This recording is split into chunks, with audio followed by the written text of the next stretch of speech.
It's 11:30 at night. Your eyes are burning. You told yourself you'd stop 20 minutes ago. You're still here. You're not reading. You're not staying informed. You're standing in front of a machine built to trap you.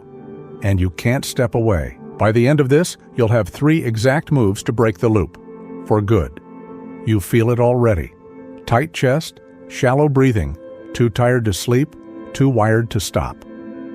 In the APA's Stress in America report, about 3 in 4 adults say the news makes them physically worse. Not emotionally worried, physically worse. Fatigue, skipped workouts, canceled plans, full isolation.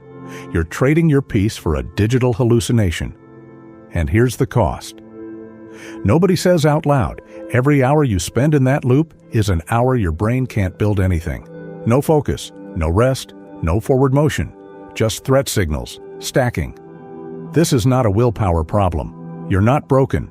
You're running a brain program built for a completely different world. By the end of this video, you'll know exactly what that program is, why it locks you in, and 3 moves to break the loop for good. Your brain has a reward engine, one of the oldest systems in your body. Think of it as your internal scorecard. It runs on one comparison, constantly. What did you expect to happen versus what actually happened? Picture a vending machine. You press the button expecting water. Your favorite drink drops down instead. That surprise is a spike. Your brain fires one command. Remember this. Do it exactly like that again.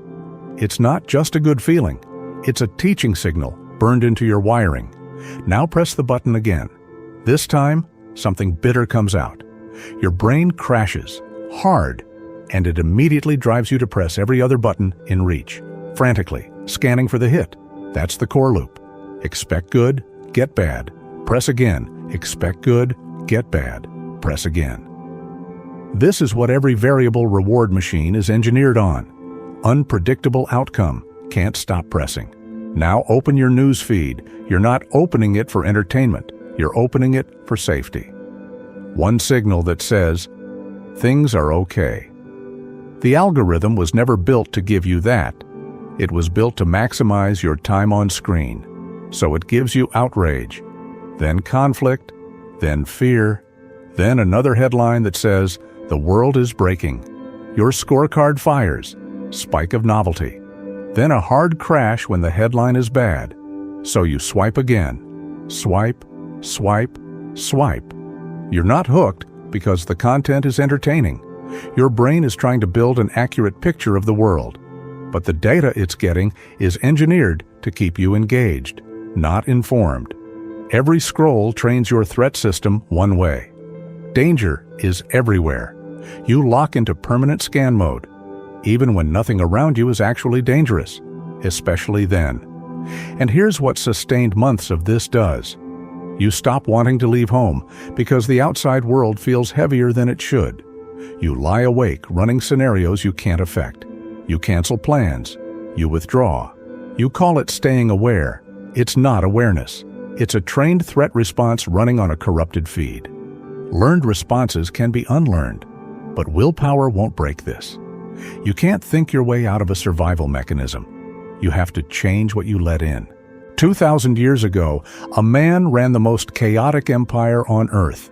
Plagues that wiped out millions. His own generals turned against him. Brutal war on the northern frontier, year after year with no end in sight. The information never stopped coming.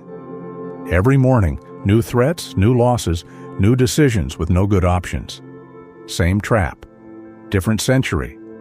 His name was Marcus Aurelius. If anyone had a reason to spiral into the bad news loop, it was him. Every morning brought new catastrophes. Every night, another crisis report landing on his desk. Picture him in a military tent on the Danube. Winter. A general he trusted just defected to the enemy. He could spiral. He doesn't. He opens his journal. He writes, not about the crisis outside, about the only thing he can actually control. His mind. He built something he called the discipline of perception. The rule was simple. Chaos outside cannot enter the mind unless the mind opens the door. He wrote, "Things have no hold on the soul. They cannot move or direct it. It is moved and directed by itself alone." Sit with that. The phone in your hand cannot actually touch you. It's pixels. Still, sitting outside of you, completely inert. The panic you feel? That doesn't come from the screen. It comes from what you decide the screen means. You're the one assigning weight to it. You're choosing, consciously or not, to let those pixels run your internal weather. And you can stop. Marcus had a daily practice he called stripping things bare. You see a viral outrage post. Before your brain attaches meaning, stop. Ask, what is this actually? Text written by a stranger, formatted to spike engagement and get clicks. Not a world emergency, not your responsibility. A terrifying political prediction? Someone else's unmanaged anxiety, packaged as a headline. That's all it is. An economic collapse forecast?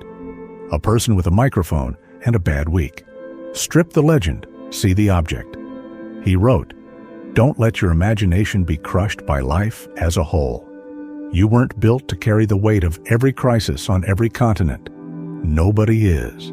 You were built to act in your immediate world, the world you can see, touch, and actually affect.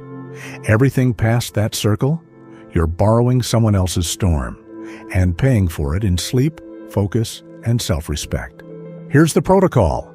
3 moves, starting right now. Step 1, the input firewall.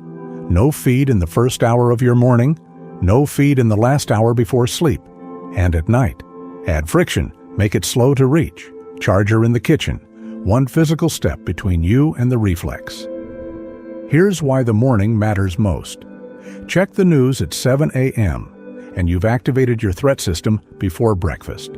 It runs on that first signal all day. Your brain spends the next 14 hours trying to resolve a crisis it can't touch. Stop the signal before it starts. Friction breaks automation. Distance breaks the reflex. Step 2, the perception check. The urge hits. Pause. 1 breath. 1 question. Do I actually need this right now? Not, is it good to be informed? Right now. This minute. Does this serve me? The answer is almost always no. Say it out loud. I'm pulling the lever. That label moves the action from automatic to conscious. Conscious choices don't spiral. They stop. Step 3, the local action. Global anxiety grows in the gap between knowing you can't fix it and doing nothing about it. The antidote is small, local, and immediate. When the world feels too large, do 1 thing in your reach. Clean your desk? Do 15 push-ups. Send the message you've been putting off for 3 days. You're not hiding from the world. You're choosing which world gets your energy. The one in front of you, the one you can actually affect. Stop doomscrolling, and you stop living inside imaginary disasters. You come back to now, to what's real. But there's a warning. Once the noise fades, your mind will look for another escape, not forward, backward. It starts editing old memories, replaying scenes looking for a different ending, making you miss people who didn't treat you right. That's the next trap. The illusion of nostalgia. Watch the full protocol. The less you romanticize, the faster you rebuild.